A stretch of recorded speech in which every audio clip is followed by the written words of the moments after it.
LEGO Horizon Adventures is here, but before playing, there are several settings you need to change to get the best experience possible.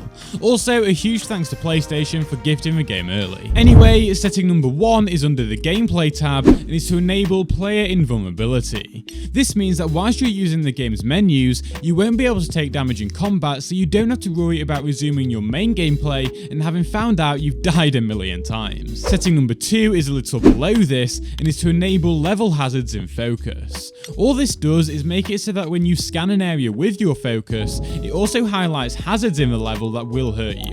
And because the focus is built to sort of reveal useful things like this anyway, enabling it just makes sense to me. Moving on over to the accessibility tab, the third setting is at the very top and is to change HUD scale to smaller.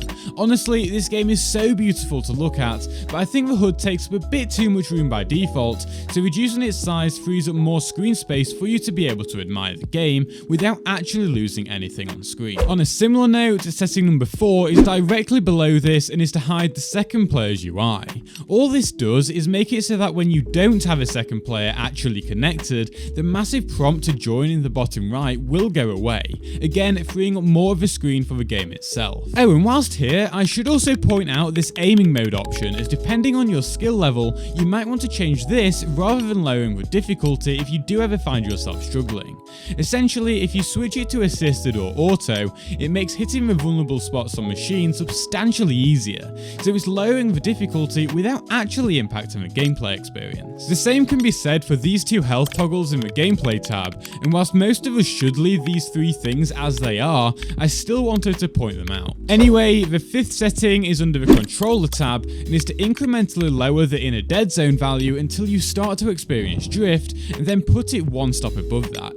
For example, I've set mine to 0.10 because I started to notice drift at 0.05 and 0.1 is one stop above that. This ensures that movement feels as responsive and snappy as possible, so I highly recommend you set this up properly. Moving on, setting number 6 is under the video tab and is to change your graphics quality preset to performance.